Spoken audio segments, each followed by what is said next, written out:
Gentlemen, tonight we're going to look at Western Pacific, the region where global stability, undersea cables, and your next iPad's processors all meet in a delicate balance of powers.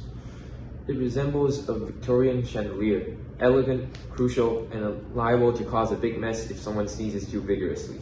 Yes, exactly, but China is actually doing a bit more than just sneezing. And actually, through our sources, we have found that for them, the first island chain resembles a quote-unquote cage. Yeah, and historically speaking, rising power, rising continental power, speaking about being surrounded by enemies and feeling in a cage, this has usually never ended well.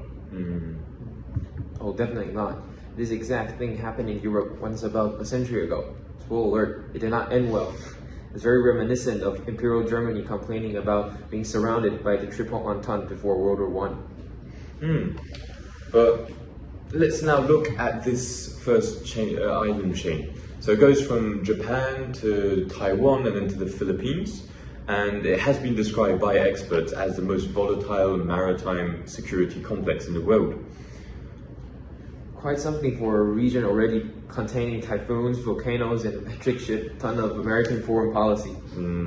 Yeah, let's look at strategy here. So China thinks if it can seize Taiwan, it can finally break out into the open Pacific and finally be the navy it always wanted to be.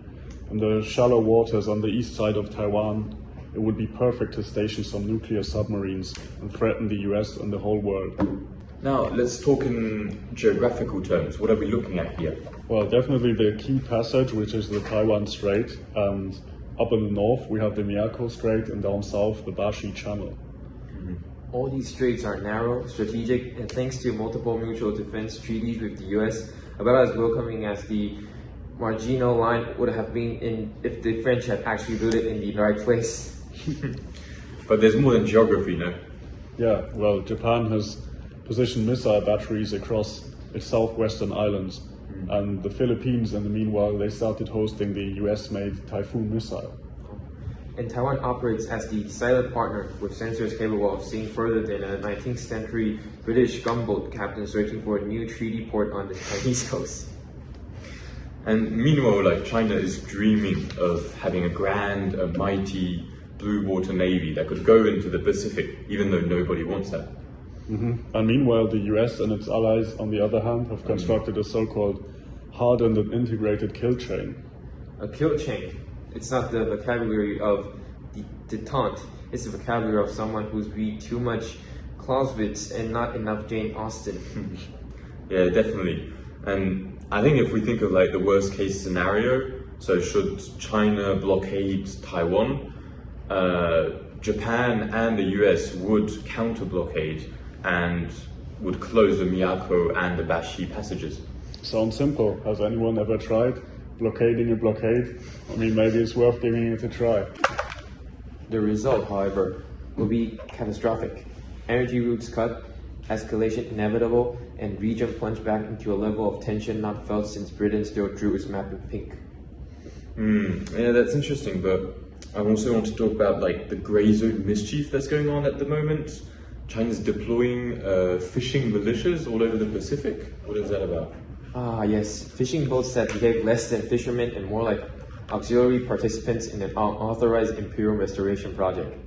But then why couldn't we just simply seize the vessels? Would be a direct solution, but wouldn't that work? Very Royal Navy gentlemen. We noticed your ship was behaving suspiciously, so we're gonna impound it. Dubious word about it. I can't imagine Beijing would take that very well.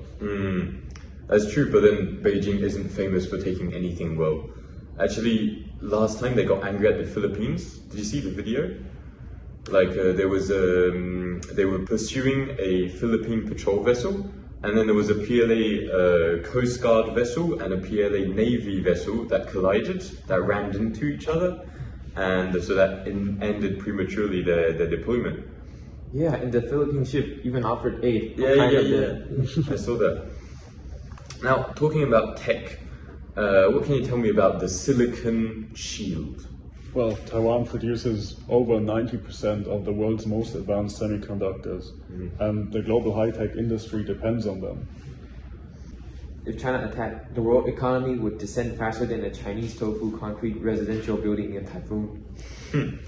Yeah, they called it the silicon shield, but it's less, even if it's less romantic than the shield of Achilles, it's arguably more important if you want to buy a new iPhone.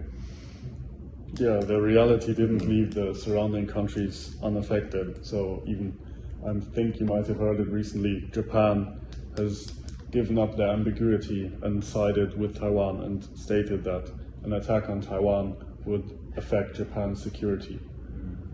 Given that 95% of its crude oil passes through the Taiwan Strait, one can see the logic. Nothing focuses the mind quite like the prospect of national paralysis. Yeah, definitely. I remember Britain changed once or twice its energy policy because they were in the same situation. And what about the Philippines? Yeah, well, the Philippines has started to focus on territorial defense, abandoning their previous strategy of trying to just guard international security. And now Manila functions as a southern pillar of the first island chain, providing very important access points to the US.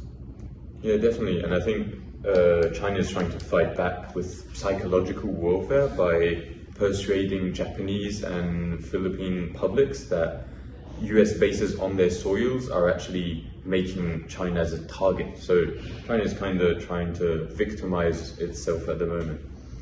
This is reminiscent of the old imperial line.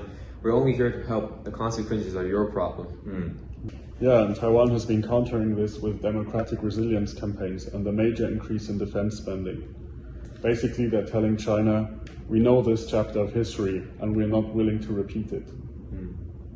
So to wrap it up, could we say that the first island chain is now functioning as one single chain, where if you strike one part of it, the whole chain is going to mobilize and bring in Big Daddy USA? I think that China's dream of making the Pacific its private lake increasingly resembles the ambition of a certain French emperor, who was definitely average size for its time, and once thought that the English Channel was more of a suggestion than a barrier.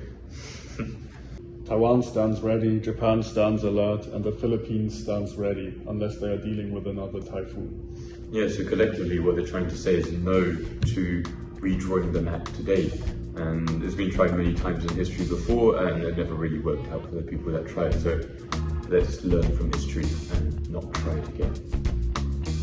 Thank you guests for coming. We'll be back after the break, and do not try and start a geopolitical crisis while we're gone. Thanks for listening. Bye. Goodbye.